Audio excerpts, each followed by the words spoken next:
Hello everyone. आज चाहिँ मामा भन्जाको यात्रा इलामदेखि पाँचथरसम्मको। अहिले चाहिँ ठ्याक्कै हामी इलामको यो त्रिवेणी, सायद त्रिवेणी नै भन्छ होला, यहाँ चिया खानको लागि रोकेको छौँ। मामाश्री चाहिँ अहिले चियाको लागि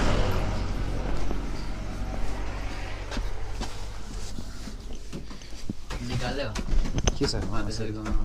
हेलो हेलो, ठिक छ, खबर ठिक छ? के छ भन्जाको? मेरो एकदम ठिक छ। चिसो चिसो मौसम छ, तातो चिया खानको लागि हामी पुरा सुरु पो खानुपर्छ। त्यो पक्रिने नभएर चाहिँ अलिक अप्ठ्यारो भएन त? ल्याउ म चाहिँ अब मैले चाहिँ आज भान्जालाई भ्लगको ओपनिङ गराएको, उसलाई पनि यसो बानी गराउँदैछु मैले। एकाउन्ट बनाएर अब भान्जाको पनि आउँछ होला अलि पछाडिदेखि। अनि हामी चाहिँ अहिले बाखोरमा आएर टी हबमा आएर टी खाँदैछौँ। त्रिवेणी बाखोर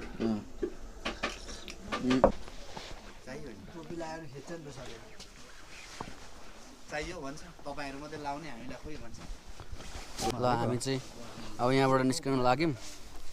चटपटे खाइयो, चिया खाइयो। ल भान्जा चाहिँ गिटार सिटार बोकेर रेडी भइसक्यो। अनि अब बाइक यस्तो छ अहिले हालत। मेरो मामाश्री बिचरा भान्जालाई बोक्दा बोक्दा बुढो भइसकिसक्यो। कहिले माइजू लिएर बोक्ने हो, म त्यसको एकदमै प्रतीक्षामा छु मेरो मामाश्रीलाई। ड्रेस हेर न, ड्रेस अप मेरो। यस्तो छ आजको हाम्रो यात्राको क्रम। ल छ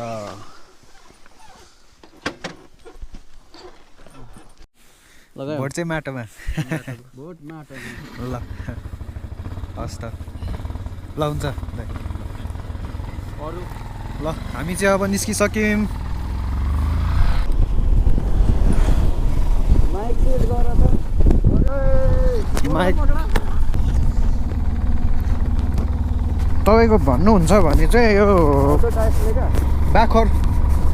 बाखोरदेखिको हामी तेर्सो लागे पछाडि यो धपटार हुँदै जाने तेर्सो हो। तर एकदमै यहाँ चाहिँ सधैँ नै हुस्सु लाग्ने एरिया हो। यहाँ चाहिँ एकदम क्लाउडी हुन्छ होइन, एकदम हुस्सु हुन्छ, धेरै चिसो हुन्छ। र आज प्लस धेरै नै चिसो रहेछ आजको मौसम चाहिँ।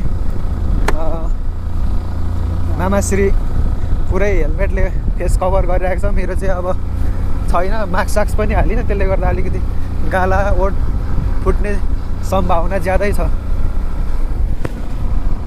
अहिलेसम्म चाहिँ समयले यात्रा सँगसँगै नै भइरहेछ होइन।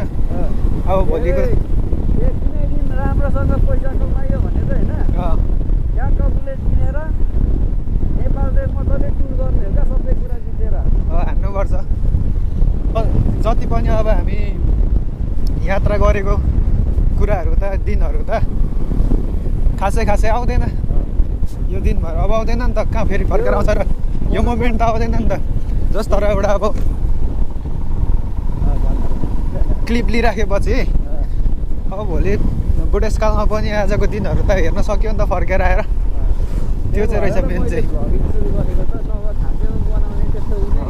खासमा यो भ्लगिङ भनेको मलाई चाहिँ कस्तो भने यो पपुलारिटीको लागि भन्दा पनि यो चाहिँ एउटा आफ्नो मोमेन्ट चाहिँ क्रिएट रहेछ जस्तो लाग्छ क्या। यो एउटा समयकाल हो। जस्तै अब योभन्दा अगाडिको हाम्रो अझै झन् त चाइल्डहुडको मेमोरीहरू कति थियो नि। त्यो बेला त अब हामीसँग यस्तो सामान पनि थिएन त्यो टाइममा होइन। अब अहिले त सामानहरू छ, तर अब के भन्ने त्यो मन नभएर पनि होला, एउटा मोमेन्टहरू अब क्रिएट पनि नगरेको। तर जस धेरै अब मेमोरेबल मोमेन्टहरू चाहिँ धेरै छुट्यो नि त हाम्रो होइन। अब त्यो समय त फर्किनु सकिँदैन। त्यो समयलाई भनेको चाहिँ अब हामीले एकदम त्यो बेला यस्तो गरेको थियौँ भनेर यस्तै गफहरू आउँदा मात्रै त्यो चाहिँ अब मोमेन्टहरू चाहिँ याद हुने पनि त। अब अबको मोमेन्टहरू भनेको चाहिँ अब हामीले यतिको सामान्य भिडियो अब क्याप्चर गरिराख्यो भने त यो त पछि गएर पनि त अबको 10-15 वर्ष पछाडि गएर पनि त हेर्नु मिल्यो नि त होइन। त्यति बेला हामी यसरी हिँडेको थियौँ त्यो टाइममा भन्ने चाहिँ हुँदो रहेछ क्या। अब एउटा मैले के सोच गरिरहेको छु भने होइन, कति एउटा पोडकास्ट बनाउनुपर्छ भान्जा के बनाउने ए पोडकास्ट पछि अब त्यो समय आएपछि त पनि गर्नुपर्छ एउटा आफ्नो त्यो पोडकास्ट भनेको अब सबैको जस्तो एउटै हुनुपर्छ भन्ने होइन हाम्रो त्यो अब मान्छेको आफ्नो आफ्नै एउटा लाइफ टाइम भोकै हुन्छ नि त होइन अनि त्यो मोमेन्टहरूको बारेमा पनि गफ गर्नु मजा आउँछ त्यस्तो छ सक्दैन नि साथीहरू हाम्रो गफ बेलुकी बसेर नारियो भने लगभग भाले बस्छ धेरैचोटि भाले बसाइएको छ त्यस्तो छ साथीहरू अब गफ के थियो होला भनेर भन्नुहुन्छ भने त्यो चाहिँ हामीसँगै बसेर सुन्नुपर्छ अनि मात्रै थाहा हुन्छ बाटो यस्तो छ साथीहरू एकदम आज धेरै चिसो छ एकदमै चिसो छ यात्रा गर्दै हुन्छ भने तपाईँहरू पनि एकदम सेफली हिँड्नु होला अब मौसमहरू अलि चेन्ज हुने समय हो धुलो धुवा रुगाखोकी लाग्छ चिसो टाइममा अलिकति सेफ भएर हिँड्नुपर्छ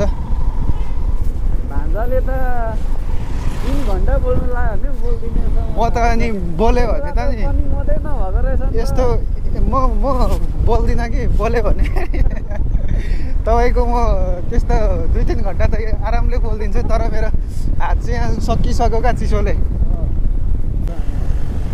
साथीहरू हामी फाइनली राके बजार आइपुगिसकेका छौँ पुरा यहाँको मौसम चाहिँ एकदम यस्तो उसु लागिरहेको रहेछ चिसो धेरै चिसो यो एरियाहरू प्रायः चिसै हो धेरै चिसोमै पर्छ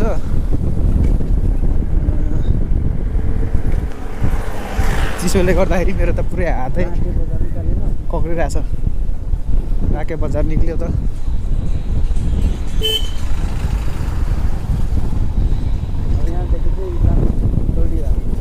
अब पाँचथर र इलामको सिमाना हामी अब पाँचथर तरियो ए हो त रहेछ त पुरै यो त अर्कै बनिसकेको छ त हौ रवि जाने बाटो पाँचथर लाग्यो अब चाहिँ साथीहरू हामी अब यात्रा भनेको हाम्रो पाँचथरतिर हो पाँचथर छिरियो साथी हो ए साथीहरू यो म ठाउँ कहिल्यै बिर्सिँदैन एकचोटि भाइ र म ठ्याक्कै यो ठाउँमा राखी पुगेर फर्किँदै गर्दाखेरि भाइले एक्सिडेन्ट गरेर ठ्याक्कै यही टर्निङमा यो ढुङ्गामा झन्डै परेको भाग्य र 3 बलियो भएकोले गर्दा भाइ र म चाहिँ बाँच्न सफल भइयो म कहिले बिर्सिँदिनँ क्या त्यो मेरो लाइफकै फर्स्ट एक्सिडेन्ट थियो क्या बाइकमा त्यस पछाडि त कहाँ बाइक भनेपछि त कति दिनसम्म त अनि मेरो त अनि पुरा अनि बस्दै थरर जिउ काम्ने नि त अब फर्स्ट टाइम एक्सिडेन्ट भएर पनि होला आँखाको झिपिकमै एकैचोटि उछिटिएर पुग्यो नि त पर ब्ल्याङ्कै होसै थिएन उठि निक्लेको अब मरियो कि बाँच्यो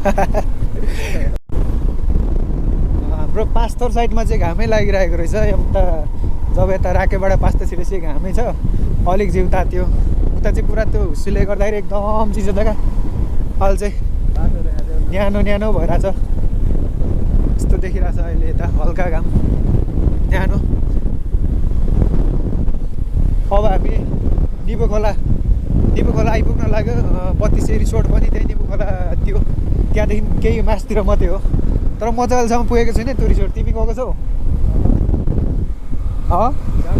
गएको छैनौ एक दिन हेर्नु जानुपर्छ कस्तो छ आफ्नै नजिकको चाहिँ हेला हुन्छ अरे कि त्यही भएर हाम्रो त टाइमले नमिलेर पनि हामी त्यो ननिस्केको चाहिँ एक दिन अब निस्किनुपर्छ हेर्नको लागि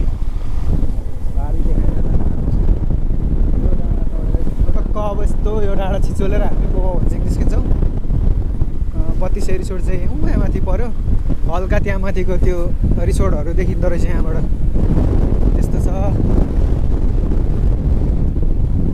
मामा भान्जाको यात्रा रमाइलो भइरहेछ गफसफ दामी जाँदैछ बिच्चा बिच्चामा अब म के अरे क्यामेरा समाउनु सकिरहेको छैन चिसोले स्किप हुँदै आइरहेछ हाम्रो गफहरू यहाँको चाहिँ यस्तो छ न 32 रिसोर्ट चाहिँ यहाँबाट उकालो माथि जाने हो यता अब अरू उहिले बचपनमा हिँडेको राके जानु पर्यो भने पुरा यो हिँडेर यहाँ माथिबाट हिँडेर कटेर जानुपर्ने क्या राके बजार खोल्सी हिँड्दै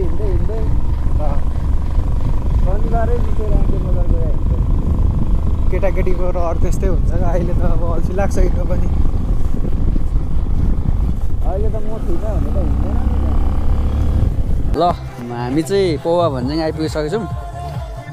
अनि यहाँ जोयल होटलमा अब ठ्याक्कै मिठो मिठो खानेकुराहरू पाउँछ र हामी चाहिँ खाजा खाएर अब निस्किन्छौँ। पारिपट्टिको घर चाहिँ म चाहिँ बस्ने, अब भान्जा चाहिँ गाउँ जान्छ। एकदम दामी बनाएको छ है यहाँ बस्ने ठाउँ चाहिँ होइन भान्जा? कस्तो लाग्यो तिमीलाई? दामी छ नि होइन? हात कस्तो भयो? बोलाउ न बहिनी। हेलो।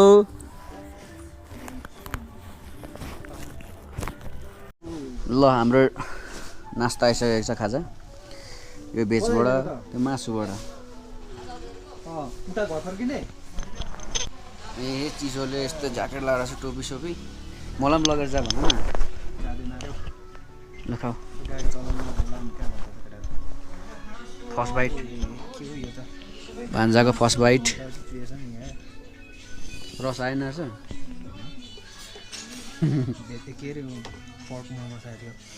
तातो र पिल्छौँला फेरि।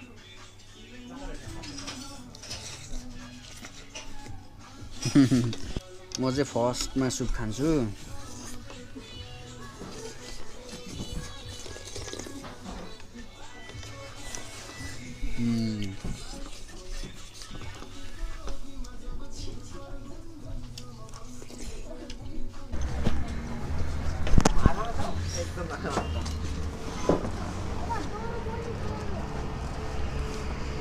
यो रहेको छ पौवा भन्ज्याङ। अहिले उसु लागेर यस्तो भइरहेछ। अब यहाँदेखि हामी उता जानुपर्ने हुन्छ। के छ हेन्चेक?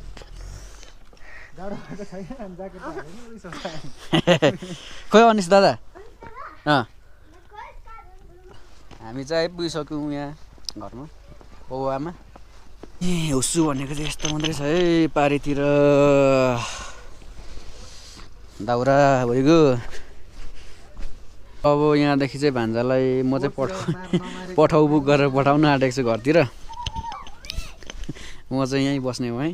यस्तो छ हालत। भान्जा पठाउमा जाऊ न तिमी। ल भान्जा राम्रोसँग जाऊ, भोलि आउँछु म। Tata bye by. ल